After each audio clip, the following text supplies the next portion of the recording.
Welcome back to our channel. So this is going to be our next Q&A video. As you can see, I'm all by myself with baby. Butter's here, but I know he doesn't want to do this, so I'm doing it by myself.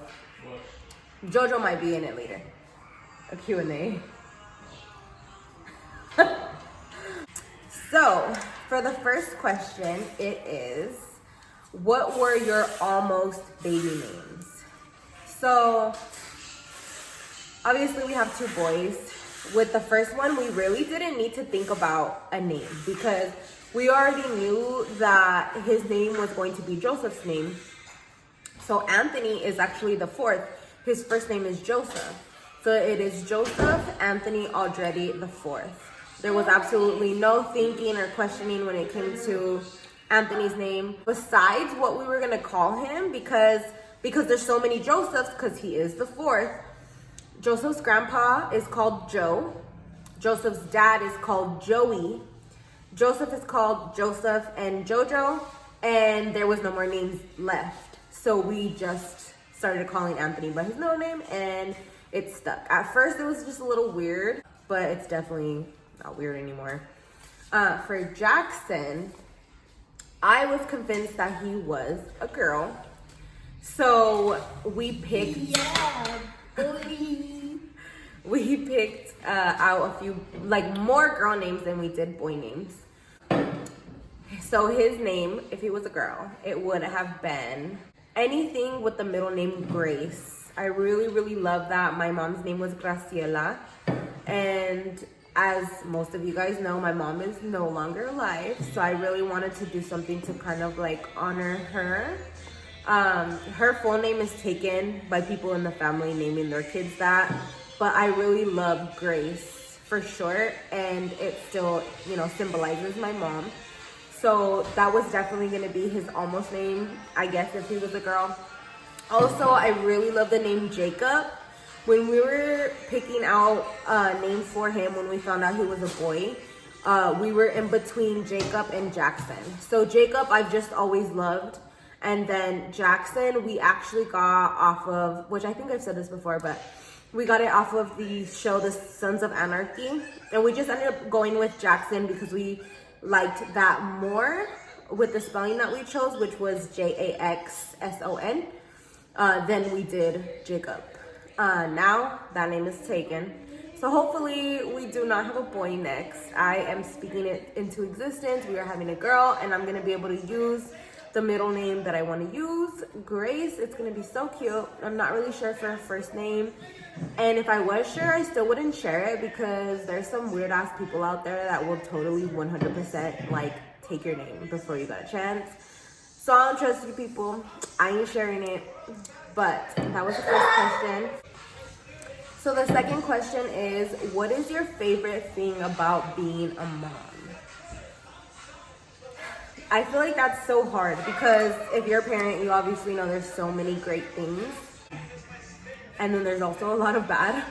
But, my goodness. I would say my favorite thing about being a mom is that my kids love me unconditionally. And just their pureness, I absolutely love that. Like, I will be having the worst mental health day, or, you know, be in the worst mood, or snap at my son because I'm having a bad anxiety day or I'm having a bad day. And not even 5 minutes later, my son, you know, just tells me how much he loves me and how beautiful I am. They're just so forgiving and so pure, and I appreciate that unconditional love very much. And there's nothing that compares to it. So I definitely would say that that's my favorite thing, is the unconditional love from our pure babies. Huh, baby? Huh? Huh, Miss Baby? Mommy. Yes, baby. That's mommy because it's mine. The sandwich?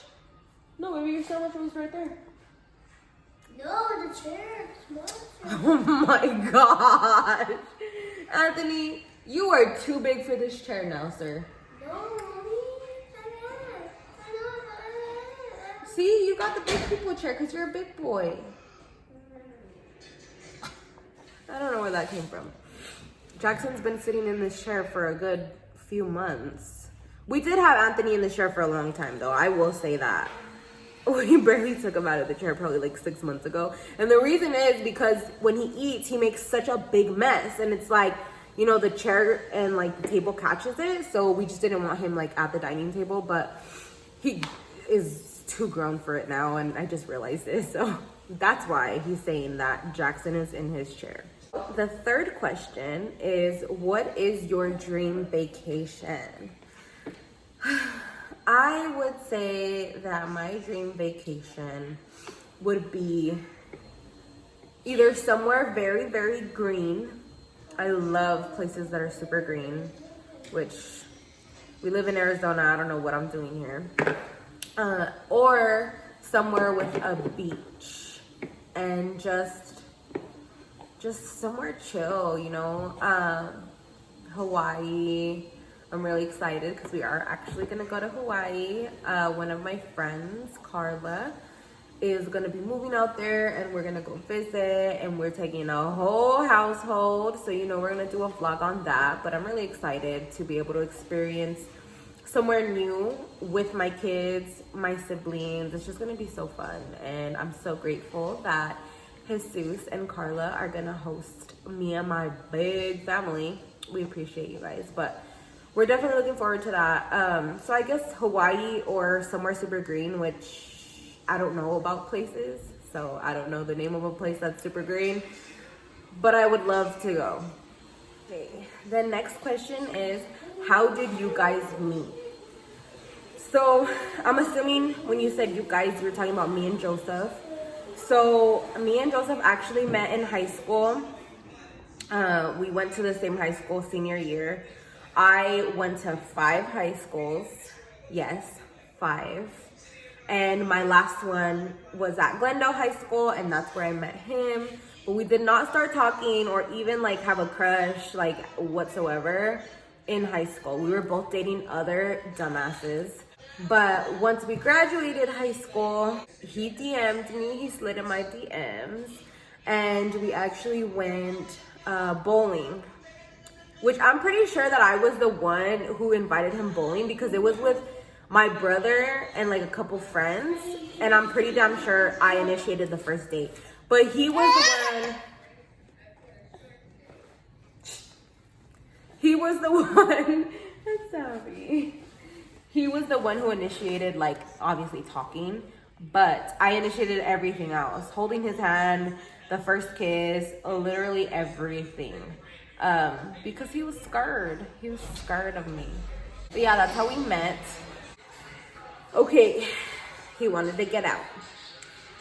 Oh, he's tired.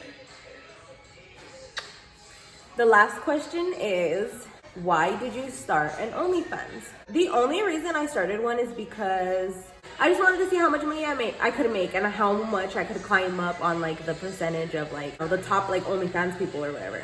Because my cousin, she is so bad. She made an OnlyFans, and after a month, she was already in 5%, which I did not expect to get that high that fast, just because like she looks fucking good, you know. She got her body done, and she just looks bomb, and she's very creative, and I'm neither of those things. So I really didn't expect much, but I literally just wanted to see like. And then my husband would always like joke around. It was more of like a joke at first, like, oh, you know, make an OnlyFans, I want a new trick. And so I would tell him, boy, if you want an OnlyFans, sell your own ass. But yeah, it was just a joke at first. And then I was like, well, why not? Like, I want money for my body surgery, and that is not cheap. So like, I might as well just try it, do it. So yeah, that was the reason I started. The next question is, were you nervous about starting OnlyFans? And I was a little bit nervous, but not for the reasons that most people would think. Like, most people are nervous because like they're scared of what other people are gonna say, you know? I am not that way. I don't care what you have to say, and I don't care what you think. My part that I was nervous about was like, if I was going to be able to take pictures that I felt confident posting, that I felt sexy in, you know. So that was actually my worry. That was what made me nervous, because I'm very, very open about like pretty much everything in my life, but especially like about my weight, you know. Like I've said on social media that I want to get my body done. It's something that I really do want. And I am at my highest weight that I have ever been. I'm only a few pounds away from what I was when I had this little boy. So my confidence is definitely not where it used to be when I weighed 145 pounds, you know? After 2 kids, your body changes so much, and it's just very, very hard to like love yourself and feel sexy. So that was actually the only thing that made me nervous. Nothing else made me nervous. Yeah.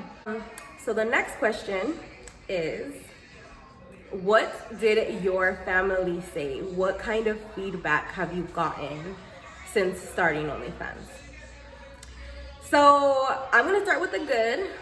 For the most part, I have gotten nothing but like, not praise, but like encouragement, and just girls reaching out saying, oh my gosh, you know, like, get your coin, sis. Like, I wish I had the balls to do that.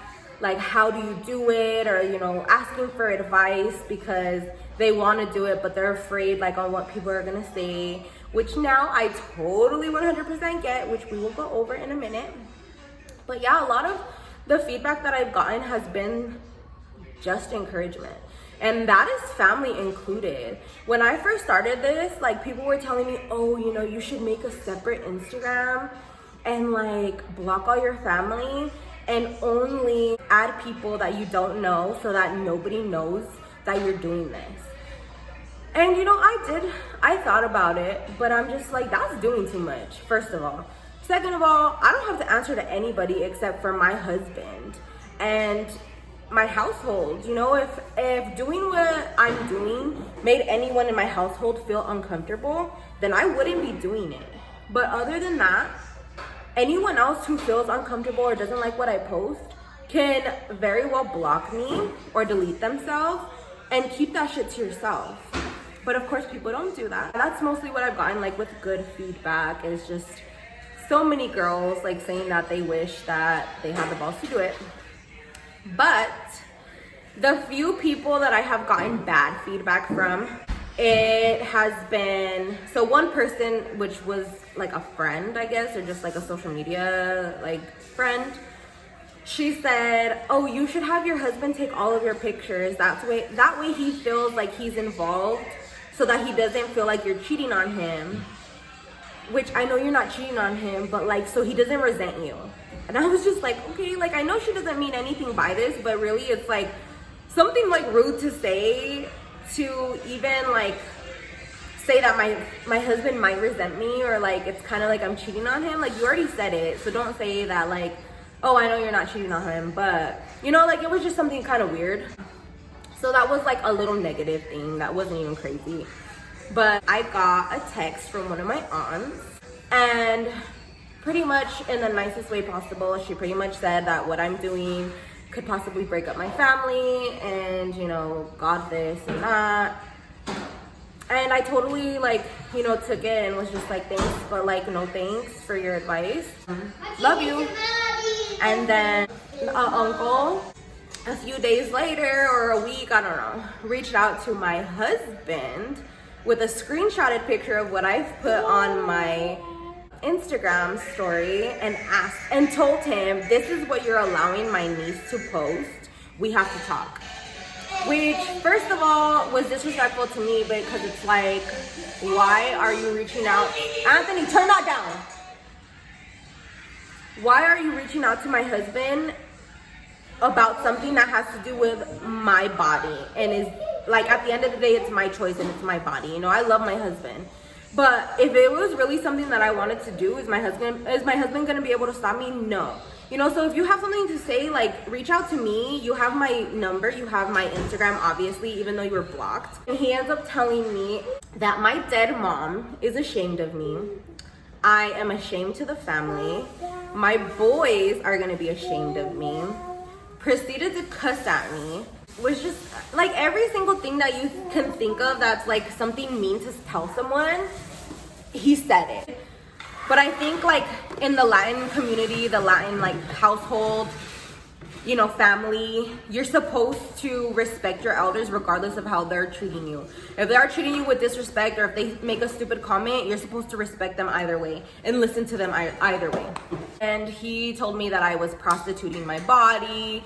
He compared me to an addict. He told me he was gonna tell my grandma on me, my grandma, and pretty much have like a meeting or like an intervention. Just literally, I honestly can't even remember like every single thing that was said, but it was just a little ridiculous because at the end of the day, this is my body and I can do whatever I want with my body. I can be a call girl, I can be a freaking prostitute, I can be a stripper, I can post whatever I want because at the end of the day, it's my body and it's my life. I just feel like no matter what you're doing, there's always gonna be someone, whether it's friends or family, which most of the time it's family, that don't support you in what you do. No matter how innocent it is or if it's something scandalous like OnlyFans. As you guys all know, I do lashes and nails, and I have so many family members and friends that don't support me in that. They don't book with me, they don't share my stuff, they don't, you know, ever comment on my stuff like, hey, you're doing great, anything like that.